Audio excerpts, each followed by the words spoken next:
The government's introduced a bill intending to remove 4 wellbeing provisions from local government, aiming to focus councils on things like roading, core infrastructure, water, rubbish, all the things we think they should do. David Seymour is the ACT leader and Chlöe Swarbrick's the Green Party co-leader, and they're both with me at Parliament this morning. Morena, good morning, team.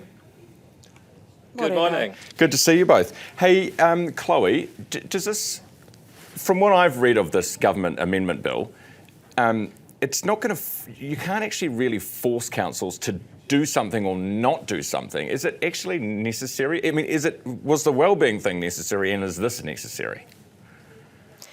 Yeah, I mean, it kind of is window dressing, or on the other side of things, potentially just a rearranging of the deck chairs. We know what the problem is with local government, and in fact, we have a bit of a ticking time bomb, rather, on our hands at the moment. That is evident in the fact that councils all across the country have been raising their rates at historic levels, but also being forced to sell off their assets, meanwhile seeing their ratings downgraded as a result of the changes that the government made to Three Waters. What all of this tells us is that we need radical overhaul of the local government sector so that it has the resources necessary to actually achieve its mandate. And just as far as the notion of well-beings go, or kind of cultural or community or environmental outcomes, no one except for local government is going to be able to deliver the libraries or the parks or the public spaces that New Zealanders all around the country deserve. Yeah. Hey, David, isn't the thing that if we want, more strict spending, if we want more libraries and more parks, we will vote for it? Isn't the problem no one votes in local government? Well, 40% of us vote. Well, I think it's true that people often find that they don't know who the candidates are. They open up the booklet, they don't know the names, they tick them, and yet they just really are picking the person who'll disappoint them. That's part of the reason that the ACT Party is running ACT local candidates up and down the country. So if you're someone who wants less rates, if you want someone that actually supports your right to be able to drive around and park your car, and someone who's not obsessed with dividing a community up by when their ancestors arrived on these islands, then an ACT local candidate could be for you. Now that all right, got that out of the way. Yeah, okay. Well, but it is wear a T-shirt next time. It'll get it over. Part of the reason people don't vote is they don't have clear brands to vote for.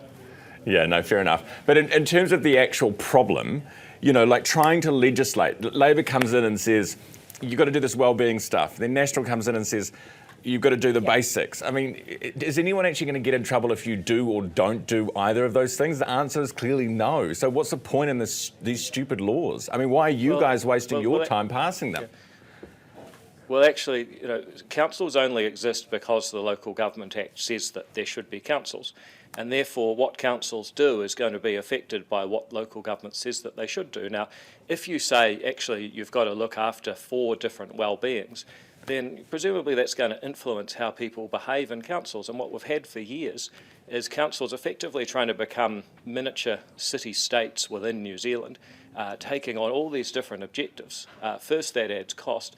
But the critical thing is it removes focus. If you want an organisation that is just really relentlessly, how do we make sure the pipes don't leak, the buses are on time, and people are getting that at an affordable level, then you actually need to tell them that is your job.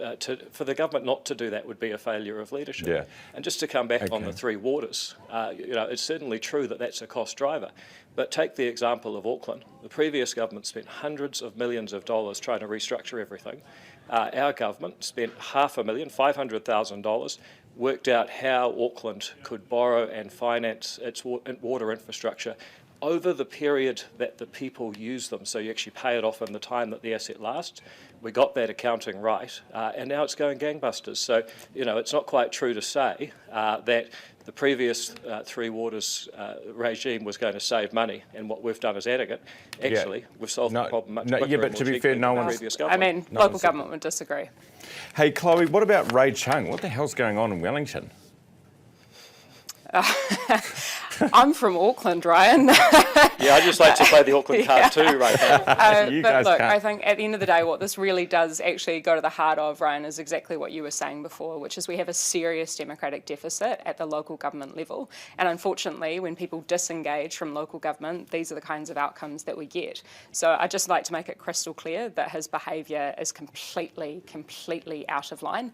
And I actually really worry about the ramifications of stuff like this. I mean, when I try and ask regular people to get involved in politics or to think about standing, whether it's for local or central government, they frequently cite just bad behaviour as a reason that they're not interested in engaging. So let's not let or allow that to become the norm. And I'd actually invite anyone across this country who's fed up with the state of politics to actually get involved, because nothing changes if regular people sit idly by.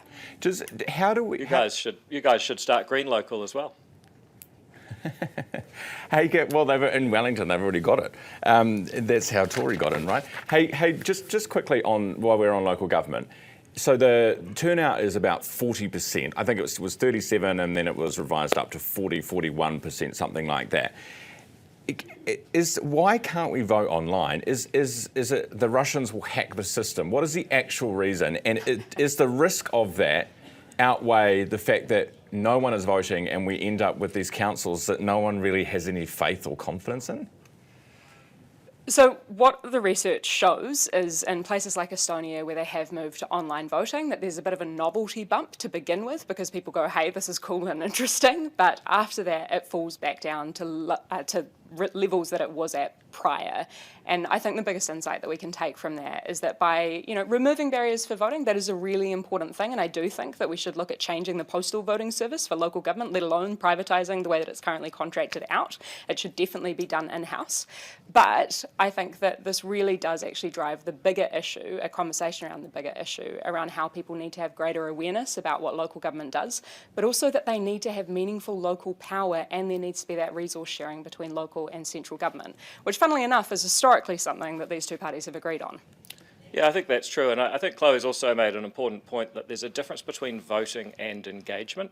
So, yep, we can make it just so easy you don't even know you're voting, but that doesn't mean that you've actually managed to make local government something people want to engage in. So, on Ray Chung, I mean, politics is a people business. You've got to make people want to be involved and contribute. I think it's fair to say his behaviour is doing the opposite of that. But another thing that the government's doing with the changes that we started out talking about, we're also putting into law that the council officials, the people you can't vote for, actually have to be upfront providing all the information to the councillors, the people you can vote for. Because one of the frustrations I hear from people in the local boards around the Epsom electorate and the council in Auckland and in other places too when I travel around, is that they say, look, I got elected, but there's so much bureaucracy. The people who aren't elected, they have all the power because they have all the information.